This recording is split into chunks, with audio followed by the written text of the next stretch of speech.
Nah, baik, kita pada hari ini akan membahas konsep dasar dari perencanaan fasilitas. Pokok bahasannya tentang permasalahan tata letak pabrik maupun tipe-tipe tata letak pabrik. Nah, klasifikasi permasalahan dalam perencanaan fasilitas itu ada dua. Jadi perencanaan fasilitas itu meliputi lokasinya dan perancangannya. Kalau location problems itu adalah problematika memilih di mana lokasi pabrik, di mana lokasi gudang, di mana lokasi distributor, dan seterusnya. Nah, ini masalah pemilihan lokasi juga cukup kompleks ya, karena harus melibatkan banyak kriteria, metode-metode yang sudah banyak diterapkan juga beragam ya, sudah sangat banyak. Tapi kita tidak membahasnya pada pertemuan kita untuk pemilihan lokasi. Nah, kita fokus pada facilities design. Bagaimana cara merancang fasilitas itu? Nah, merancang fasilitas ini ada 3 bagian. Yang pertama, merancang layout dari pabrik atau merancang layout fasilitas, kemudian merancang sistem ini seperti infrastruktur, telekomunikasi, drainase, ventilasi yang berkaitan dengan lingkungan kerja. Kemudian perancangan fasilitas sistem pemindahan bahan. Nah, inilah klasifikasi dari permasalahan perencanaan fasilitas. Kita akan concern kepada layout dan juga material handling saja. Nah, concern perkuliahan kita itu lebih banyak kepada pemodelan. Baik, kita lanjutkan. Saya masuk ke dalam tipe-tipe permasalahan tata letak pabrik. Ya, ada di dalam referensi itu bisa lebih banyak daripada yang saya buat di sini. Hanya saja yang saya buat di sini bagian-bagian yang cukup besar. Pada prinsipnya, tipe permasalahan tata letak pabrik itu berorientasi kepada isu produk, kedua isu prosesnya, dan yang ketiga isu bangunannya. Nah, kita lihat ada 9 kategori permasalahan tata letak pabrik. Yang pertama, kita harus mempertimbangkan lagi layout pabrik apabila ada perubahan terhadap desain produk. Jadi desain dari produk tersebut, rancangan dari produk tersebut berubah. Itu bisa mengakibatkan perubahan tata letak pabrik. Kenapa? Karena perubahan desain mengakibatkan perubahan proses produksi.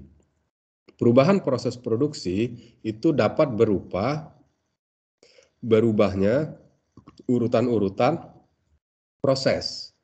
Bisa juga berakibat pada perubahan jenis mesin yang dibutuhkan ya, karena ada spesifikasi tertentu yang tidak dapat diubah, yang tidak dapat diproses oleh mesin saat ini. Kita harus ganti mesinnya.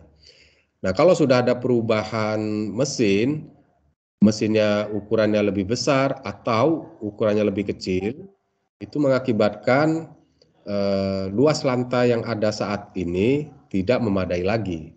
Kalau mesinnya lebih besar, tentu luas lantainya yang dibutuhkan lebih besar ya dibandingkan mesin sebelumnya. Nah, maka harus digeser mesin-mesin yang terdekat supaya kenyamanan, keselamatan kerja itu bisa tercapai. Demikian juga ketika ukuran mesinnya lebih kecil dibandingkan ukuran mesin saat ini, maka isu yang muncul adalah adanya pemborosan luas lantai.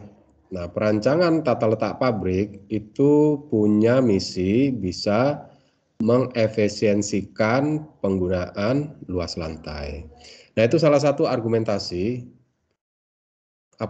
mengapa perubahan desain dari sebuah produk dapat ya, mengakibatkan perubahan tata letak pabrik.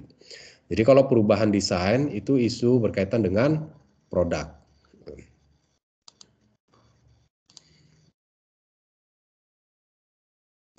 Yang kedua adalah eh, ditambahnya produk baru. Nah, produk barunya ditambah. Mengapa penambahan produk baru bisa atau mengakibatkan perubahan tata letak mesin? Karena adanya produk baru dapat mengakibatkan bertambahnya kebutuhan mesin. Ya, karena dulu produknya 10, sekarang tambah 2 jadi 12, tentunya kebutuhan kapasitas mesin-mesin itu bertambah. Kebutuhan kapasitas mesin bertambah, wujudnya adalah bertambahnya jumlah unit mesin. Karena mesinnya bertambah, ada mesin baru, tentu kita harus siapkan luas lantai untuk bisa menampung mesin-mesin itu. Nah, penambahan mesin-mesin tersebut tentunya akan menggeser posisi-posisi mesin saat ini. Misalnya kita penambahan produk baru itu mengakibatkan mesin bubut bertambah. Tipe tata letak kita proses. Maka mesin bubut itu harus ditempatkan di kelompok mesin-mesin bubut. Nah, sementara luas lantainya sudah penuh gitu. Maka untuk bisa memasukkan mesin bubut baru, kita geserlah mesin kelompok mesin, departemen kelompok mesin yang ada di dekat mesin bubut. Itu maknanya adalah perubahan formasi dari mesin-mesin, berubahlah tata letaknya. Dan seterusnya ya, ada ekspansi departemen. Luas departemen, sekarang awalnya luas departemen itu 20 meter persegi, ini diperluas menjadi 40 meter persegi. Akibatnya apa? Akibatnya yang di sekitar departemen itu akan ikut bergeser. Berarti ekspansi departemen itu berkaitan dengan isu bangunan. Ada juga departemennya itu dihilangkan, itu berkaitan dengan bangunan. Kemudian departemennya itu ganti tempat, itu juga berkaitan dengan bangunan.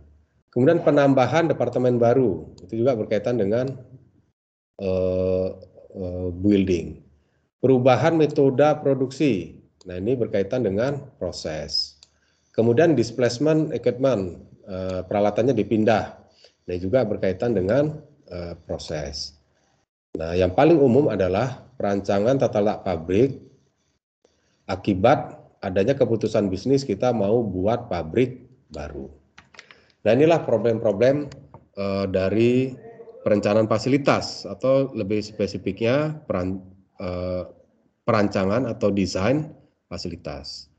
Sampai di bagian ini ada yang ingin ditanyakan antara poin 1 sampai dengan poin 9. Kalau ada yang ragu, apa argumentasi dari poin tersebut yang mengakibatkan tata letak harus diganti? Ada pertanyaan?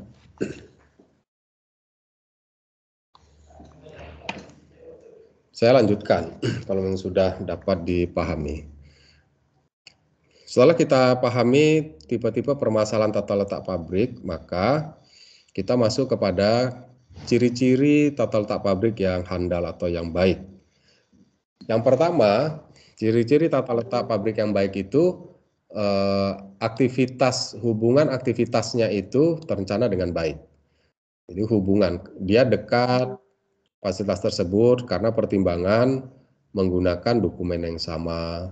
Dia saling berdekatan karena urutan aliran. Contoh, misalnya di pabrik kita itu ada proses pemotongan, bermacam-macam, bisa menggunakan gerinda, bisa menggunakan las untuk area pemotongan. Area pemotongan ini adalah proses yang pertama sekali harus dilalui oleh material.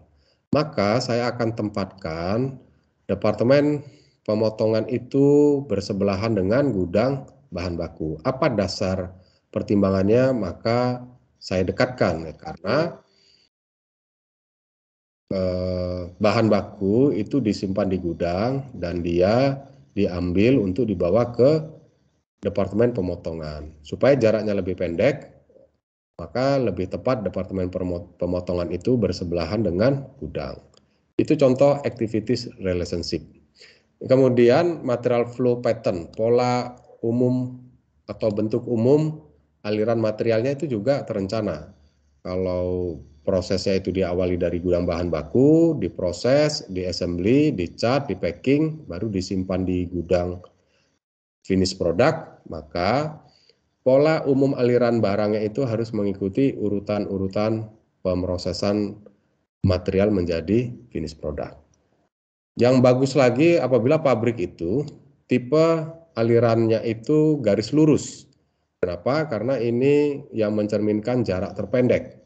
Hanya saja di dalam faktanya kita dibatasi oleh luas areal, sehingga nggak cukup kalau dia langsung garis lurus. Bagaimanapun bentuknya bisa saja ini garis lurus, kemudian karena nggak cukup, paksa dibelokkan, kemudian bergerak lagi, baru selesai.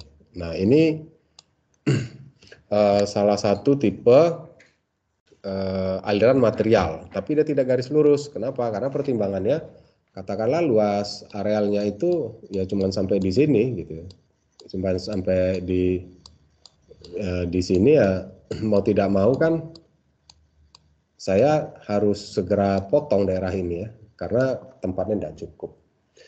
Kemudian minimum backtrack. Backtrack ini gerakan mundur.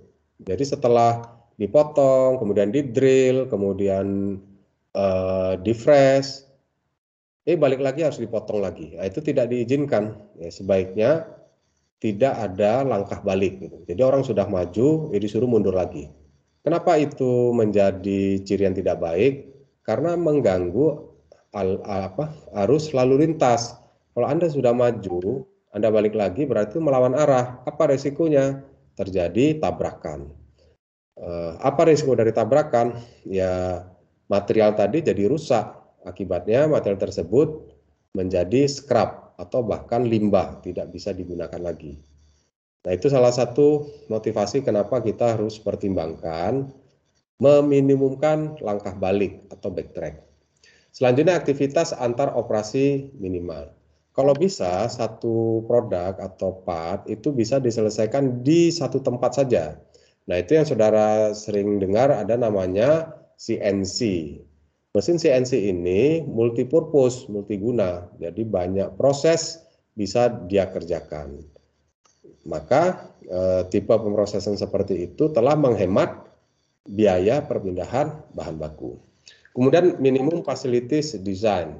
Jarak antar fasilitas itu sebisa mungkin dekat. Alasannya apa?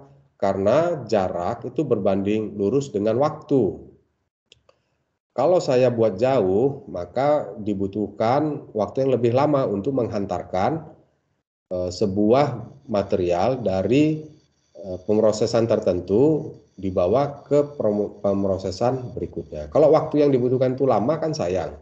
Bayangkan kalau kita memindahkannya butuh waktu 5 menit dalam 8 jam kerja, frekuensi perpindahannya itu ada 100 kali, maka waktu kita dikali 100, selama itulah ada potensi waktu yang terbuang ya, dari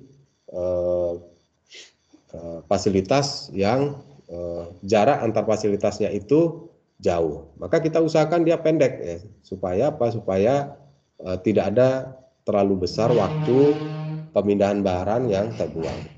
Yang nomor 7 adalah integrated processing material handling.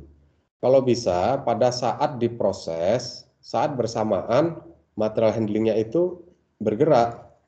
Contoh di industri otomotif, kalau saudara perhatikan, di bagian pemasangan bodi, di sana produk mobil itu diletakkan di atas sebuah konveyor.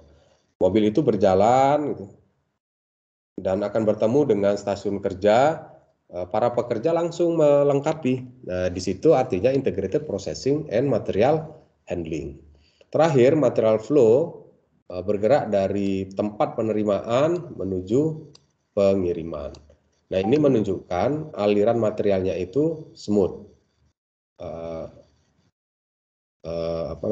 mulus-mulus saja. Gitu. Nah, ini adalah robust layout karakteristik, ciri-ciri khusus tata letak fasilitas yang robust, yang handal. Sampai di sini ada yang ingin saudara tanyakan? Ada? Nah, robust layout itu orientasinya kepada pertimbangan material flow, ada space requirement, dan ada persoalan jarak. Nah, 3 aspek inilah yang memberi pengaruh terhadap bagus atau tidaknya rancangan tata letak pabrik. Baik, saya lanjutkan. Setelah kita tahu berbagai macam permasalahan dan keunggulan dari perancangan fasilitas, kita lanjutkan ke pengetahuan dasar jenis-jenis tata letak mesin atau tata letak pabrik. Yang pertama itu adalah product layout, yang kedua proses layout, yang ketiga fixed position layout, keempat grup teknologi, dan yang terakhir hybrid, tata letak kombinasi ya. Minimal dua tipe layout yang ada. Bisa jadi hybrid layout itu kombinasi antara grup teknologi dengan produk layout, atau sebaliknya bisa saja hybrid layout itu kombinasi proses layout dengan fixed position layout. Kita perhatikan satu persatu. Apa itu product layout? Product layout itu kuncinya adalah mesin maupun workstation itu diatur berdasarkan urutan produk. Jadi berdasarkan urutan produk. Contohnya apa? Contohnya pabrik roti, contohnya pabrik minuman, contohnya pabrik jamu. Itu merupakan pabrik yang memproduksi menggunakan tipe produk layout. Ada beberapa istilah lain, tapi istilah tersebut nama lain saja dari produk layout. Yang pertama flow line layout, kedua production line layout, assembly line, dan layout by product. Artinya layout by product ini tata letak yang dibuat dengan mengacu apa produk yang akan kita buat. Ada pertanyaan sampai di produk layout? Baik, produk layout itu punya keunggulan. Satu, produk layout itu mampu mengurangi waktu material handling. Kenapa? Karena memang jarak yang ditempuh menggunakan produk layout itu lebih pendek. Kenapa waktu lebih pendek bisa mengurangi waktu perjalanan? Ya kalau jaraknya jauh, kita butuh waktu 20 menit. Kalau kita bisa rancang fasilitas ini berdekatan, maka hilanglah waktu 30 menit yang sebelumnya. Nah, kita bisa manfaatkan jam yang ada di dalam simulasi kita. Di dalam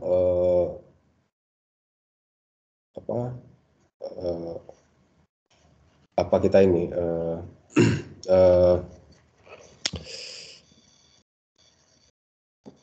layout kita itu gitu. Kemudian produk layout ini mengurangi processing time. Ya, processing time ini dikurangi karena memang waktu setup-nya, ya frekuensi setup-nya lebih sedikit. Ya, akibatnya waktu yang kita butuhkan untuk menyelesaikan satu produk bisa kita hemat. Kalau processing time-nya sendiri bisa lebih hemat, lebih berkurang ya karena pemrosesannya yang berkaitan dengan setup itu menjadi lebih sedikit frekuensi setup-nya. Terakhir easy planning and control, ya mudah merencanakan dan mengendalikannya. Ya kalau misalkan saudara bayangkan pabriknya itu pabrik botol minuman yang ada di konveyor kecil itu ya, yang saudara ingat-ingat, itu saya mudah untuk bisa mengendalikan dan merencanakannya karena variasinya tidak banyak. Kelemahannya dia kurang fleksibel. Bayangkan kalau produk layout yang susunan mesinnya sudah disusun sesuai dengan urutan-urutan produk-produk yang selama ini dibuat, tiba-tiba ada produk baru dan produk barunya ini ada proses yang tidak tersedia mesinnya. Nah, mengakibatkan tidak fleksibel. Kenapa tidak fleksibel ya? Karena kita tidak bisa langsung buat produk baru tersebut. Kita harus investasi, kita harus bongkar pasang dulu supaya mesin yang dibutuhkan untuk produk baru tersebut bisa kita bisa kita produksi gitu.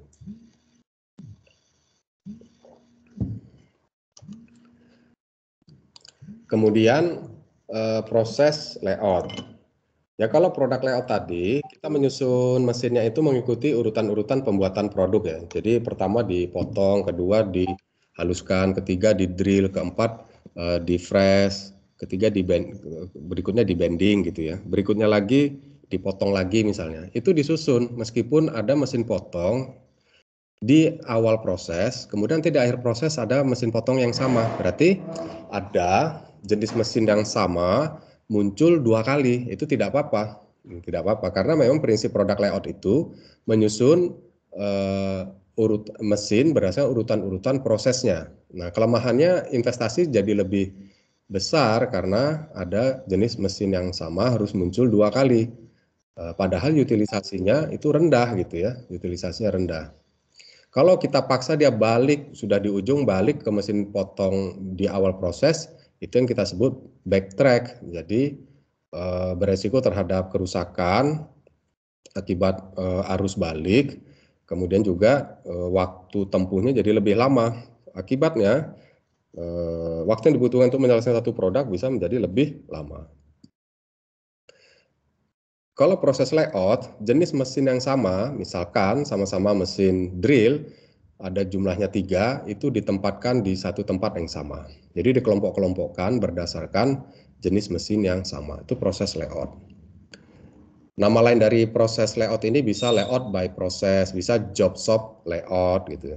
Jadi jenis mesin yang sama itu dikelompokkan di tempat yang sama. Bobot satu tempat, mesin las satu tempat, gerinda satu tempat gitu. Oke, itu proses layout. Proses layout itu manfaatnya fleksibilitasnya tinggi ya. Jadi kita bisa buat macam-macam produk. Bayangkan kalau produk layout tadi, karena kita susun mesin-mesinnya itu sesuai dengan urutan produk tertentu, kalau ada produk baru, urutannya beda, bahkan ada mesin yang dibutuhkan tidak tersedia, maka kita tidak bisa buat. Kalau kalau mesin-mesinnya itu ada 6, ini muncul produk baru, butuhnya 4 jenis mesin yang ada di sana, kita masih bisa buat, tetapi alirannya itu yang jadi masalah. Bisa jadi alirannya tidak maju dari awal ke akhir, tapi udah jalan nanti balik lagi ke belakang, baru maju lagi ke depan. Ya, karena urutan-urutan produk barunya tidak sesuai dengan existing urutan penyusunan mesin saat ini. Tidak fleksibel dia. Nah, proses layout itu fleksibel. Kenapa? Karena memang kita tidak pernah menyusun mesin-mesin itu berdasarkan urutan-urutan produk. Kelemahannya apa? Ya traffic congestion, padat lalu lintas. Ya, karena setelah dibobot balik lagi ke drill, dari drill balik lagi ke gerinda dan seterusnya bolak-balik. Jadi traffic congestionnya tinggi. Ini mengakibatkan material handling cost-nya juga lebih meningkat, biayanya lebih mahal. Berikutnya fixed position layout, ya seperti pabrik kapal. Ya, kalau proses layout tadi contoh-contohnya misalnya bengkel-bengkel ya, workshop-workshop ya, yang job shop. Misalnya di Semen Padang itu merupakan tipe bengkel proses layout. Kalau sudah lihat spare part, pabrik spare part itu juga banyak yang menggunakan proses layout. Fixed position layout ini seperti pabrik pabrik kapal, pabrik pesawat untuk produk-produk yang ukurannya sangat besar sekali dan berat, sehingga tidak mungkin produknya yang berpindah.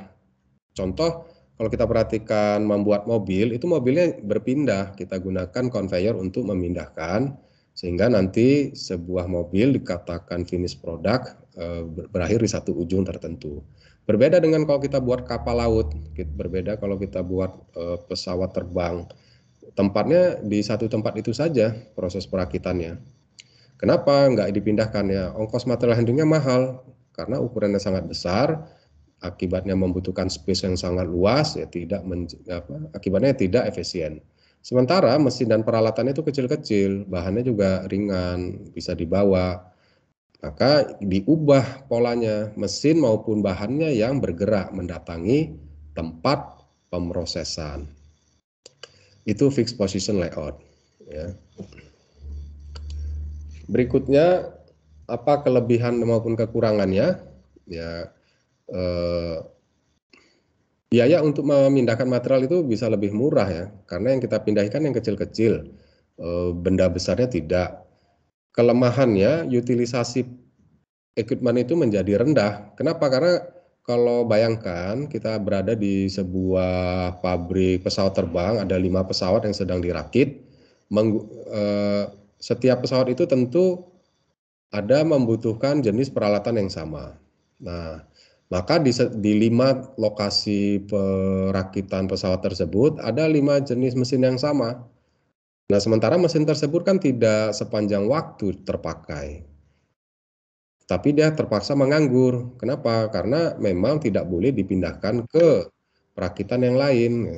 Sewaktu-waktu dibutuhkan dia harus ready di situ. Akibatnya apa? Akibatnya utilisasi atau jam penggunaan dari mesin itu menjadi berkurang. Berikutnya grup teknologi layout, yaitu menyusun mesin-mesin berdasarkan kemiripan proses atau kemiripan tugas memproduksi produk yang mirip gitu. Ini dikenal dengan istilah sel manufaktur. Jadi sebuah sel manufaktur itu terdiri dari beberapa jenis mesin. Nah, kalau sudah masuk ke dalam satu sel, diharapkan produk tersebut selesai di sel itu, tidak perlu pindah-pindah ke sel yang lain gitu. Ini merupakan kombinasi antara produk layout dan proses layout. Apa yang menjadi keunggulan di produk layout itu dapat mengatasi kelemahan di proses layout, maupun sebaliknya, keunggulan di proses layout untuk mengatasi kelemahan di produk layout. Nah, kombinasi mereka ini, produk layout dan proses layout, didapatkan benang merahnya itu dalam konsep yang namanya kemiripan, similarity. Bisa kemiripan itu kemiripan proses, bisa kemiripan itu kemiripan jenis-jenis proses, bisa kemiripan itu kemiripan produk yang dibuat. Intinya akan ada grouping. Itu grup teknologi layout. Baik, sampai di sini ada yang ingin saudara tanyakan untuk tipe-tipe layout itu? Sebelum saya lanjutkan bagaimana implikasi strategi produksinya di dalam sebuah pabrik. Ya, hubungan antara tipe layout dengan product positioning, make to stock, make to order, engineering to order gitu ya, assembly to order gitu. Ada yang ingin saudara tanyakan untuk tipe-tipe layout?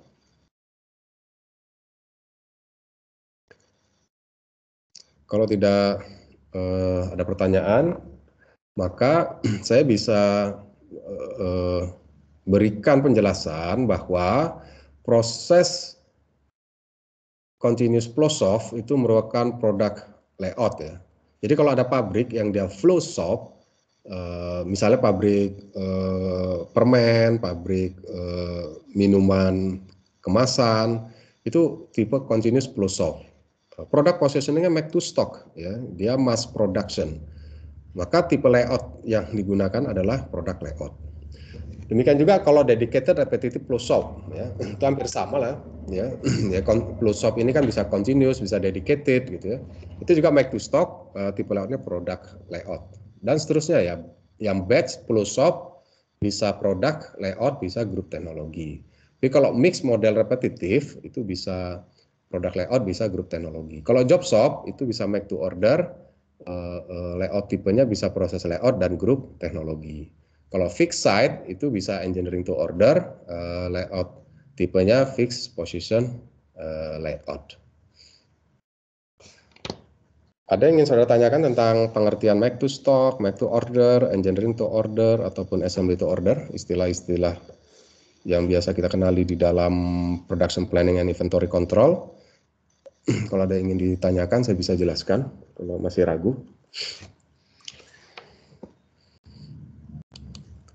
Nah, kita lanjutkan. Kalau kita sudah memahami apa problematika layout ya, layout itu, rancangan layout itu dibutuhkan kalau kita buat pabrik baru. Rancangan layout juga dibutuhkan kalau kita nambah produk baru.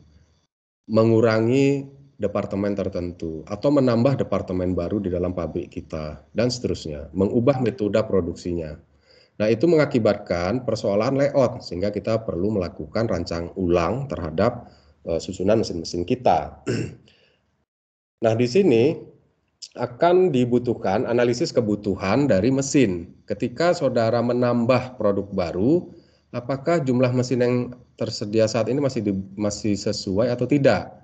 Atau kalau kita membuat pabrik baru, langkah awal ya tentu kita harus bisa memperkirakan atau menghitung berapa banyak mesin yang dibutuhkan, berapa banyak bahan baku yang dibutuhkan, karena kita punya target output dari pabrik kita ini jumlahnya tertentu, katakanlah 1000 unit per bulan. Maka berapa banyak bahan baku yang dibutuhkan? Konsepnya sederhana, ya. Di sini ada namanya scrap dan ada namanya quality. Kalau scrap, apa itu scrap? Scrap adalah buangan dari material yang kita proses, yang tidak ikut menjadi produk. Ada scrap itu atas pertimbangan geometris karena bentuknya.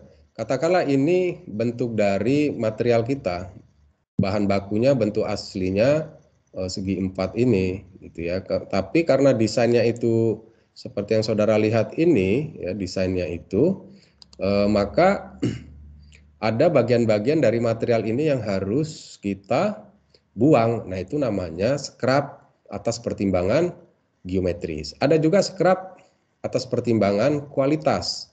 Nah, itu biasanya terjadi di bagian assembly.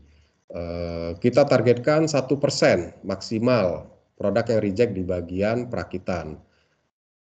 Berarti dari 100 ya perakitan kita itu diizinkan 1 unit yang reject. Maka produk yang reject itu juga masuk kategori scrap, tapi scrap atas pertimbangan quality istilahnya. Nah, dari pertimbang isu scrap dan quality tadi, maka akan membawa konsekuensi terhadap perencanaan kebutuhan bahan maupun mesin. Nah, rumus dasarnya itu adalah output I adalah proses ke I sama dengan input I dikurang perkalian fraksi scrap dikali dengan input I itu.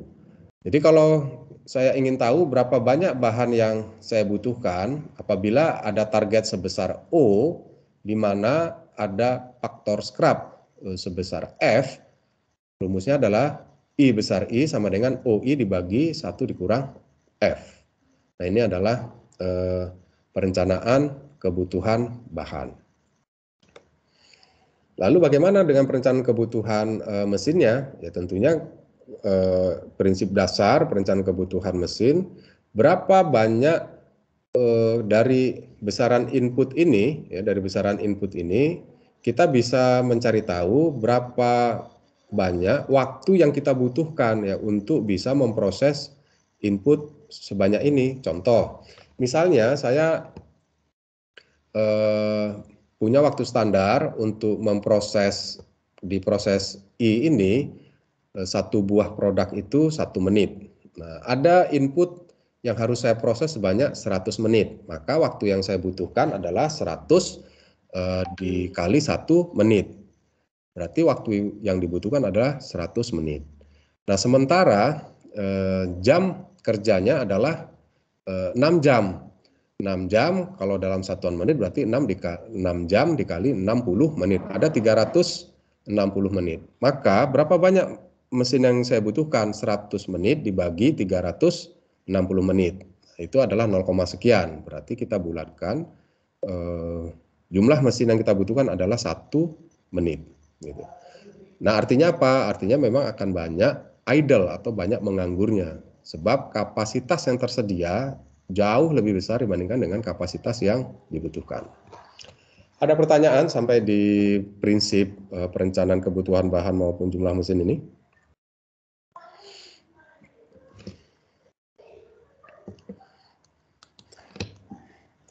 Nah, ini adalah contoh bagaimana cara kita menghitung kebutuhan bahan. Kalau ada 3 jenis, ada 3 operasi sekuensial berurutan seperti ini. Kalau ditargetkan outputnya itu 97.000, sementara kita tahu ini adalah scrap-scrapnya, ya ini scrap-scrapnya, maka kita bisa hitung berapa sebenarnya bahan baku yang harus tersedia di awal proses ini.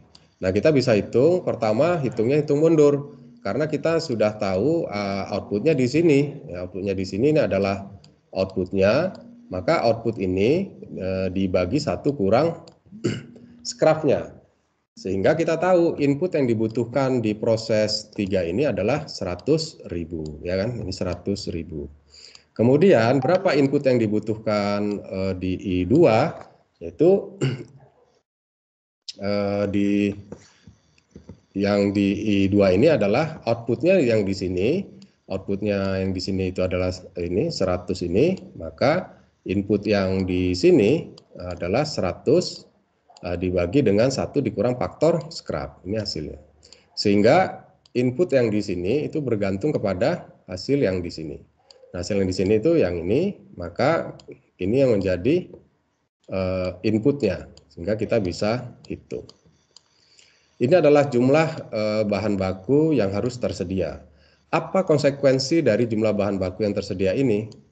Kalau kita terjemahkan dia menjadi gudang, maka saudara harus siapkan luas lantai yang bisa menyimpan sebanyak 105,105.000 ini yang akan ditumpuk. Kalau ini satuannya adalah jam, ini satuannya adalah hari, maka kita harus siapkan luas lantai per harinya bisa menampung besar dari atau sama dengan 105.000 ini. Nah, itu interpretasinya gitu. Oke, ada yang ingin saudara tanyakan di bagian perencanaan kebutuhan bahan baku ini?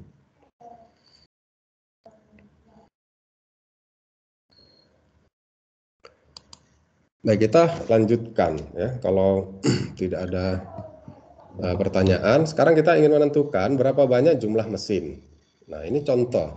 Selama satu shift itu 8 jam, ada 750 produk yang tidak rusak, yang diinginkan untuk dibuat ya, dari sebuah operasi pabrik. Standard time, waktu bakunya adalah 15 menit. Ini waktu baku. Karena operator mesin itu ya kurang terampil, akibatnya dia membuat satu produk itu bisa 20 menit. Sebenarnya waktu bakunya itu 15 menit gitu ya. Berarti kan lebih lama ini. Nah, on the average ya. 1/5 of the part that begin pabrik scrap. 1 dari 5, 1/5-nya itu reject gitu ya, scrap jadinya. Nah, kemudian asumsi that each of the machine used for this operation will not be available for 1 hour. Ya, ada 1 jam itu kita tidak gunakan mesin. Bisa jadi ini dipahami untuk maintenance preventif gitu ya. Jadi checking, dicek macam-macam ya supaya keandalan dari mesin tersebut bagus. Nah, kita ingin menentukan berapa banyak sih mesin yang dibutuhkan. Gitu. Ya, di sini ini yang kita buat, ini available capacity. Kita punya waktu 8 jam nih, 1 hari. Dan kita pakai shift gitu. Nah, di sini tentunya kita ingin tahu ini 750 unit produk ini per hari kah atau per bulan ya. Kita asumsilah waktunya tertentu ya. Misalnya targetnya itu 750 unit per hari. Kita kerja 8 jam 1 hari, shiftnya 1, scrapnya itu 1 dari 5, berarti scrapnya kan 20%.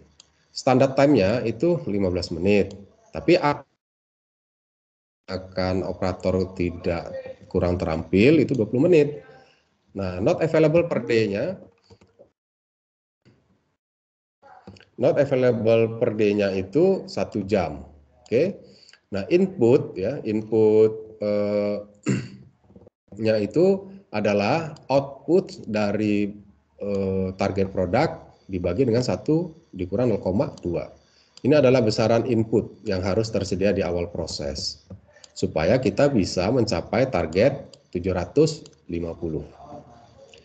Kapasitas yang dibutuhkan itu adalah 937,5 dikali 20. 20 ini dari mana? Waktu aktualnya, karena memang pekerja yang kita tugaskan itu bekerja kemampuannya 20 menit. Maka inilah 18.750 menit waktu yang dibutuhkan.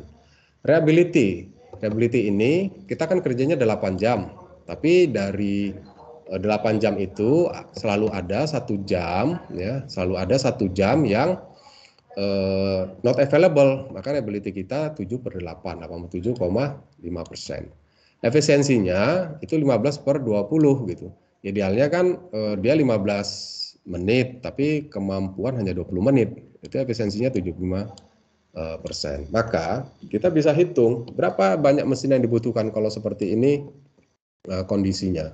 Maka banyak mesin yang dibutuhkan, 18.750, ini adalah waktu yang dibutuhkan. Waktu yang dibutuhkan untuk bisa menghasilkan 750. Tetapi kita hitung 18.000 ini dari inputnya ya, Maka ini. Sementara yang ini adalah waktu yang tersedia. Ya, dengan reliability, efisiensi, jam yang tersedia gitu ya. Inilah waktu yang tersedia, sehingga untuk bisa mencapai target 750 itu saudara harus punya 60 unit. Ini di round up, dibulatkan ke atas. Silakan diperhatikan kalau masih ada yang ragu proses perhitungannya. Kalau ada ragu ingin ditanyakan proses perhitungannya, prinsip-prinsipnya ya. Ini proses tunggal, operasi tunggal. Prinsipnya sama aja, multiple maupun nanti paralel itu sama. Yang penting dipegang saja prinsipnya. Prinsipnya jumlah mesin itu adalah berapa banyak waktu yang dibutuhkan dibagi dengan berapa banyak waktu yang tersedia.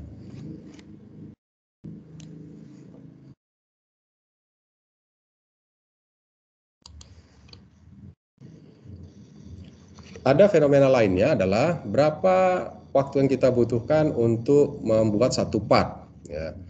Ketika saudara masuk ke dalam sebuah pabrik, sudah berproseslah partnya itu, saudara ingin tahu realitanya berapa sih? Kalau standarnya kan itu 15 menit waktu standar gitu ya. Oke, misalnya ilustrasi contoh yang tadi. Nah sekarang saudara mau cari tahu aktualnya berapa gitu. Nah ini biasanya kita butuhkan ketika saudara diminta oleh perusahaan untuk melakukan improvement productivity. Langkah pertama adalah saudara akan mengevaluasi existing performance dari operasinya. Nah yang umum kita cari tahu, kita akan mencari tahu berapa lama sebuah produk itu bisa diselesaikan. Nah ini ada contohnya. Ya, misalkan seperti ini, marketing department punya target 2.000 produk dalam satu shift itu 8 jam, 0,4 menit untuk pekerjaan di satu mesin press katakanlah, 480 menit per 480 menit per shift, artinya di mana 60 menit per jam, ini konversinya aja ya, dikurang 50 menit untuk downtime. Kemudian juga 430 menit per shift available, maka kita bisa asumsi ini 75% performance-nya. Nah ini adalah waktu yang tersedia sih sebenarnya ya, waktu yang tersedia efektif. Kan ada di dalam teori capacity itu kapasitas desain. Apa itu kapasitas desain? Kalau saudara rancang pabrik, ya, merancang pabrik di awal di atas kertas, itu kapasitas desain. Ada asumsi-asumsi efisiensi di sana, reliability di sana. Dari kapasitas desain itu diterjemahkan menjadi kapasitas efektif, artinya pabriknya sudah ada dan sudah beroperasi. Kapasitas efektif itu lebih kecil dibandingkan kapasitas desain. Jadi kalau kita gambarkan bentuknya seperti ini deh. Nah, kalau kapasitas desain itu lebih besar, kapasitas efektif itu lebih kecil dibandingkan kapasitas desain. Dan yang di paling bawah adalah kapasitas aktual. Nah, kalau kapasitas efektif ini kenapa lebih kecil dibandingkan dengan kapasitas desain? Karena kapasitas efektif ini sudah bicara tentang hari libur. Waktu kita merancang pabrik, kita berasumsi 1 tahun 320 hari. Nah, ternyata di dalam perjalanannya dalam 1 tahun itu bisa berubah-ubah ya, akibat dari adanya libur nasional, kebijakan pemerintah. Yang kita asumsi 320 hari 1 tahun itu bisa menjadi 300 hari saja atau menjadi 298 hari. Itu tentunya efek besaran kapasitas yang tersedia kan lebih kecil. Kapasitas aktual itu lebih kecil daripada efektif karena di sini sudah masuk faktor kerusakan mesin mendadak yang tidak bisa kita hindari, sifatnya probabilistik. Itu maka aktual capacity itu lebih kecil. Itu konsepnya begitu. Nah, ini ilustrasi tadi kita ingin mengetahui sebenarnya berapa lama sih satu unit produk itu bisa dibuat dengan kondisi-kondisi tadi. Ini dari hasil perhitungan kita dapatkan. Jadi sebenarnya satu unit itu perlu 0,161 menit. Nah, inilah waktu aktual ya, yang saudara dapatkan ketika saudara diminta mengevaluasi. Nah, ini bisa kita gunakan untuk menganalisis. Jadi waktu 0,166 ini biasa dikenal ya. Ini kan waktu yang dibutuhkan untuk menyelesaikan satu unit. Ini biasa kita kenal dengan istilah takt time. Berbeda dengan standard time. Standard time itu adalah waktu baku yang kita desain. Saudara sudah perhitungan rating factor, allowance, itu by design. Tetapi kalau takt time ini actual, ya waktu aktual. Jadi actual time, waktu yang dibutuhkan di lapangan, di lantai produksi untuk menghasilkan satu unit produk. Nah, itu. Apakah takt time ini bisa lebih lama dibandingkan dengan standard time? Ya, bisa. Atau sebaliknya bisa lebih cepat. Bisa saja. Nah, kapan itu terjadi? Kalau lebih cepat takt time dibandingkan standard time, berarti desain saudara itu terlalu longgar gitu. Rating faktor saudara asumsinya terlalu longgar gitu. Allowance-nya terlalu longgar. Akibatnya apa? Waktunya lebih lama. Padahal di realitanya kita bisa lebih strict ya dibandingkan pertimbangan-pertimbangan rating factor maupun allowance ketika saudara mendesain waktu baku. Nah, berikutnya saudara bisa manfaatkanlah untuk bisa menghitung. Nah, dalam realisasinya saudara bisa perkirakan sebenarnya kita butuh 2,48 mesin gitu. Misalkan saat ini saudara punya 3 unit mesin, hakikatnya saudara hanya butuh 2,48. Kalau dibulatkan ya tetap saja memang 3. Cuman maknanya apa? Maknanya kalau ini saudara jadikan patokan 3,00 berarti saudara kan punya selisih sebesar 0,52 unit ya kan, unit mesin. Nah, ini adalah banyaknya mesin yang idle. Bagaimana cara saudara mengkonvertnya? 0,52 unit mesin ini setara dengan bisa membuat berapa unit mesin. Ya, saudara tinggal kalikan saja dengan waktu takt time. Itulah banyak unit yang sebenarnya bisa saudara hasilkan dari 0,52 unit mesin yang idle. Berarti itulah hidden cost ya, biaya non added value gitu. Karena kita punya mesin tapi tidak full time kita bisa gunakan. Itu interpretasinya. Selanjutnya ini juga ada beberapa contoh ya yang nanti bisa saudara pelajari ya bagaimana kita bisa menganalisis ya menggunakan prinsip-prinsip tadi yang saya jelaskan. Yang pada akhirnya kita juga akan gunakan untuk menghitung berapa banyak sih sebenarnya tenaga kerja yang kita butuhkan. Saudara bisa perdalam ya, ini ada beberapa contoh-contoh ya bagaimana kita menghitung takt time tadi. Contoh lain, kemudian bagaimana cara kita memanfaatkannya gitu ya. Takt time itu juga termasuk kalau kita ingin menganalisis pabrik kita itu memproduksi lebih dari 1 unit gitu ya, lebih dari 1 unit gitu. Lebih 1 unit, bagaimana cara kita menghitungnya? Prinsipnya ya sama saja ya. Artinya kita harus dapatkan actual hours, berapa jam aktualnya. Untuk produk A ini jam aktualnya, produk B ini, produk C ini gitu kan. Nah, silakanlah dihitung. Inilah aktual jam yang kita butuhkan.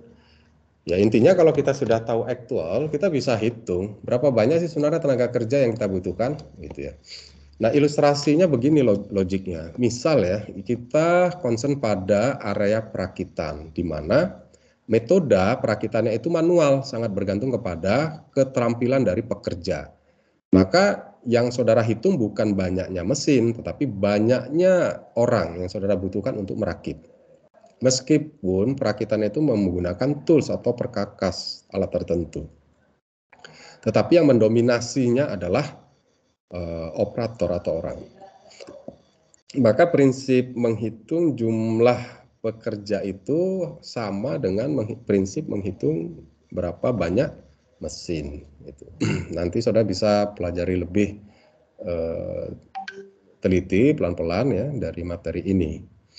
Nah, saya kira demikian saja ya, yang ingin saya sampaikan tentang overview dinamika perancangan, permasalahan, tipe-tipe tata letak pabrik. Gitu. Apabila ada yang ingin saudara tanyakan, silahkan. Saya akan jelaskan nanti sedikit. Kalau ada istilah-istilah yang ingin saudara tanyakan, apa ada? Ada yang ingin diklarifikasi atau ingin dikonfirmasi, saya akan bantu dulu menjelaskannya. Nah, jika tidak ada, kita bisa akhiri nih kuliahnya ya. Dan silakan nanti dipelajari lebih detail ya, lebih teknis karena ini memang materinya cukup padat ya. Silakan dipelajari lebih teknis.